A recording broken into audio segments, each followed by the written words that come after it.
Hello, landing crew. Welcome to another autism video. If you are new here, go ahead and hit that red subscribe button so you can become a part of our family. We are an autism family. We have 5 children, but I do have a 10-year-old son, Noah, who is on the autism spectrum, and we are also having our 2-year-old son, Alexander, evaluated for autism as he is showing some red flags. Now, today's video is really different. I've done signs and symptoms of autism so many times. I have so many videos out there. A lot of times when we're dealing with autism and signs and symptoms, we're dealing with infants and toddlers, but not always is a child being diagnosed at a young age. I remember how frustrated I was when I was just trying to get Noah a diagnosis between age 3 and 5.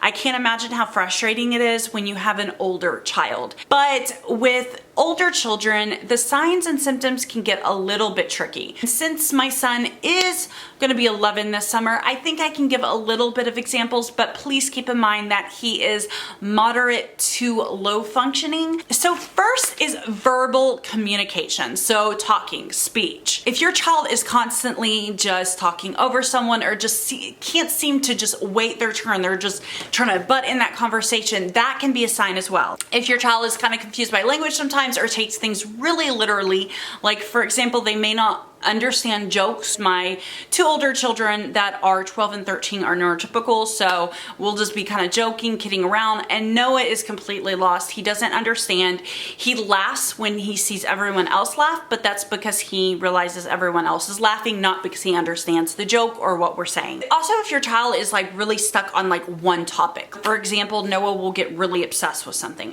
During the month of December, it is Elf on the Shelf. Oh my God, that Elf on the Shelf.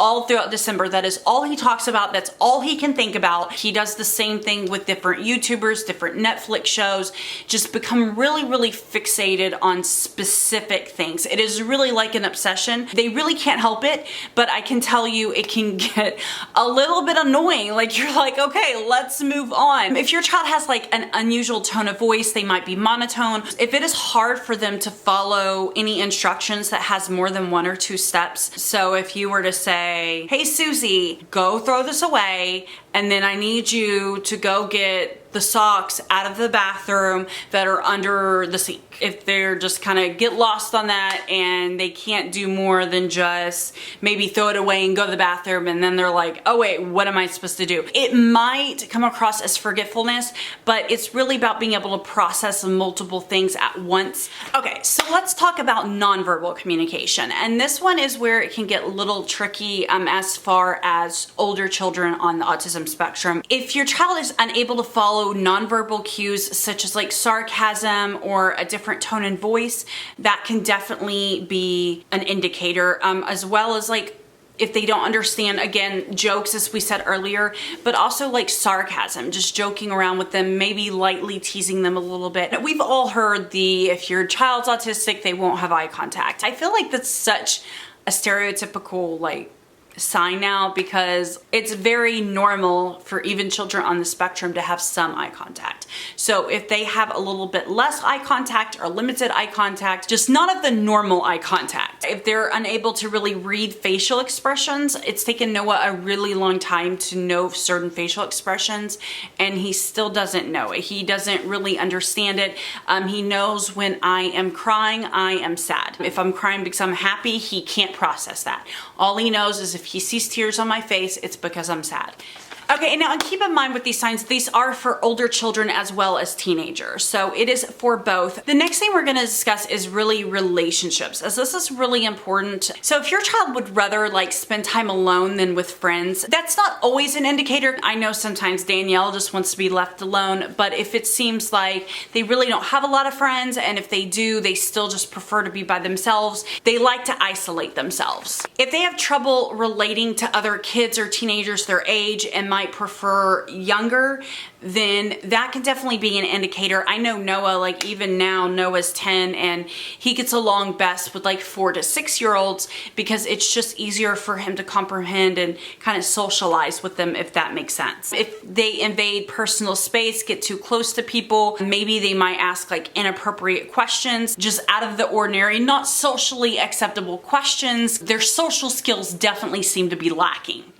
Okay, so next we're just gonna kind of freeform talk about some of these signs. It's behavior and sensory and things like that. If they have compulsive behavior, like all the doors have to be locked, they double check it, they might line everything up, everything might need to be perfect for them. Just compulsive or obsessive behavior, again, as we talked about earlier, if they just obsess over the same thing over and over and over, that can definitely be a sign. Another thing is if they don't like change, if the change in routine it really messes them up, it really causes problems, they like things to be the same. And that can of course go back to the OCD, the compulsive behavior, but that can also be a separate sign for autism as well. Repetitive body movement like stimming, rocking, it might be hand flapping, they might make repetitive noises with their mouth like swallowing, grunting, that kind of thing. I feel like sensory is kind of self-explanatory, so if you have any sensory things going on with your older child or teenager, that can definitely be a red flag as well. Now another thing is if they have any sleep issues, maybe they don't need a lot of sleep or they wake up multiple times in the night. It kind of just goes along with autism that there are sleep problems. Some of the things that can go along with autism is anxiety, depression, eating disorders,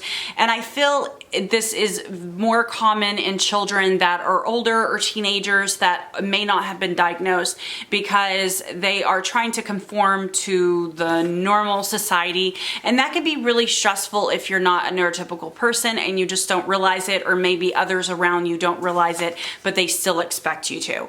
So this is very common. As far as eating disorders, a lot of times it's sensory, it might be stress related, but that is very, very common. That's why I feel like even if you have an older child, I know a lot of parents have been like, well, is it even worth getting him diagnosed now? It definitely is worth getting him diagnosed now because there's so many treatments that you can go for older children. You can get them in therapies and you can help understand them better. The more you know, the better you do. So that's kind of how I feel. There's like a whole slew of symptoms and things to look for when you have an older child or a teenager. So if your child has quite a few of these things, it would not hurt to just talk to their pediatrician and ask for an autism evaluation. It's definitely worth it because it can really change your child's life. I know a lot of people say once they got diagnosed as a teenager, things just change for them because they're able to understand themselves better. Of course, it's an adjustment and it's hard. I mean, getting that kind of label and diagnosis, but at the same time, it can definitely help.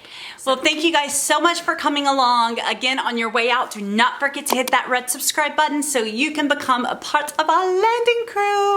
Now, this was one of my harder videos to do just because Noah's only 10 and he is more moderate to low functioning. I don't feel I have as much experience, so I really can't like tell you specific examples, but if you guys have any questions below, or if maybe you're an autism parent of an older child or teen, please comment below and tell me some of the things that you realized if you got your child diagnosed later in life and some of the warning signs or kind of red flags you went through. But thank you again for watching and we will see you guys next time.